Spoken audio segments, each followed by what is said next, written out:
আর নবী সাল্লাল্লাহু আলাইহি ওয়াসাল্লামকে আল্লাহ পাক এই নূরের পর্দাগুলো ভেদ করে আল্লাহর কাছে নিয়ে গিয়ে 3টা স্পেশাল ওহী করেছেন। কয়টা? 3টা। এটা কোন রাতে? ওই যে মেরাজের রাতে। তার মধ্যে প্রথমটা হচ্ছে কি 50 ওয়াক্ত নামাজ, যেটাকে কমাতে কমাতে কমাতে কমাতে 5 ওয়াক্ত আনা হয়েছে। যেই 5 ওয়াক্ত নামাজ 90% মুসলিম পড়ে না। জরিপ চালায় দেখেন একটা এলাকায় কতজন মানুষ থাকে, আদমশুমারি করা যায় না। এবার দেখেন মসজিদে কত পার্সেন্ট মানুষ এসেছে, আপনি একটা পরিসংখ্যান পাবেন যে কত পার্সেন্ট মানুষ নামাজি। ঠিক আছে? তো তারপরে আমরা দাবি করছি যে এটা 90% মুসলিমের কান্ট্রি। ঠিক আছে, আমরা তাওহীদপন্থী মানুষ, তাওহীদি জনতা, তাই না? তাওহীদি জনতা মাঠে আছে ইত্যাদি। তাওহীদি জনতা তো মসজিদেই নাই, মাঠে থেকে লাভ কি? আগে মসজিদে আসেন। তাওহীদি জনতা কোথায় থাকবে? আগে মসজিদে থাকবে না? তো মসজিদেই তো নাই, তো মাঠে গিয়ে কি করবেন? আচ্ছা, দ্বিতীয় ওহীটা ছিল সূরা বাকারার 2 বা 3টা আয়াত শেষের। যে ব্যক্তি রাতের বেলা সূরা বাকারার শেষের 3টা আয়াত পড়বে, সারা রাত নফল নামাজ পড়লে যে নেকি হয় সে নেকি হবে ইনশাআল্লাহ। তো কয়জনের মুখস্থ আছে ভাই? আলহামদুলিল্লাহ। তো আজকে থেকেই রাতের বেলা ইনশাআল্লাহ সূরা বাকারার শেষের 3টা আয়াত পড়বেন। লিল্লাহি মা ফিস সামাওয়াতি ওয়া মা ফিল আরদি থেকে ফানসুরনা আলাল কওমিল কাফিরিন পর্যন্ত পারবেন না ইনশাআল্লাহ?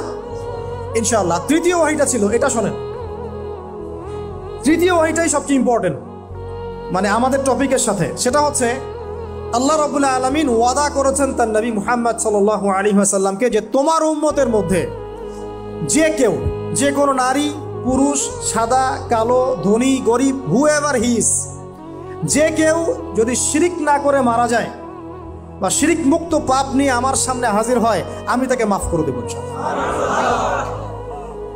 তাহলে আজকের লেকচারের সবচেয়ে ইম্পর্টেন্ট জায়গা কোনটা? যে আমাদের আমল নামায় এবং আকীদায় কোনো শিরিক থাকা যাবে না। কিন্তু এই শিরিক আমাদের সকাল সন্ধ্যা ঢুকে পড়ছে না।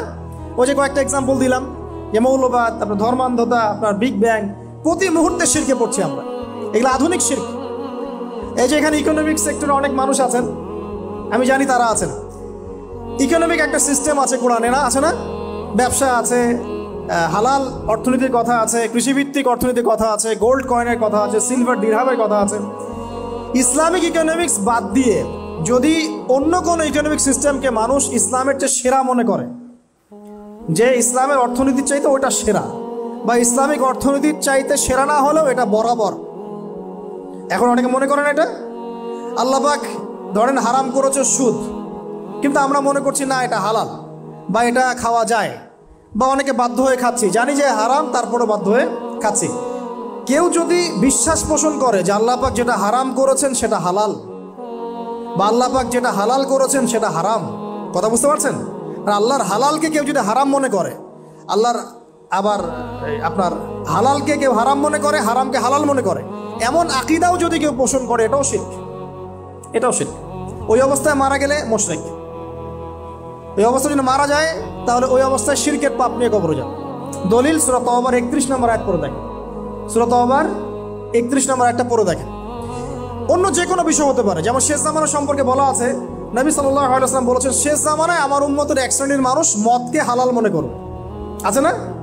এবং মদ পান করবে, নাম অন্য নাম দিবে। আমি আরবিগুলো বলার সময় পাচ্ছি না আজকে। মদ পান করবে হালাল মনে করে, অথবা মদ পান করবে অন্য নাম দিয়ে। মদ বলবে না, বলবে রাম, বলবে হুইস্কি, আর কি ভাই বলবে, হ্যাঁ ইয়াবা, অথবা হ্যাঁ সফট ড্রিঙ্কসের মধ্যে অনেকগুলো আছে যেগুলোর মধ্যে অ্যালকোহল এর উপস্থিতি আছে, এই টাইপের আর কি, হুইস্কি বা যে নামগুলো আপনারা জানেন। তো যদি কেউ আল্লাহ পাকের এই যে হারামকে হালাল মনে করে খায়, শিরক করছে। কবিরা গুনাহ তো করছেই, শিরকের পাপও করছে। নবীজি বলেছেন আমার উম্মতে এক শ্রেণীর মানুষ বের হবে শেষ জামানায়, জেনা, পরকীয়া, ব্যভিচার এগুলোকে হালাল মনে করবে।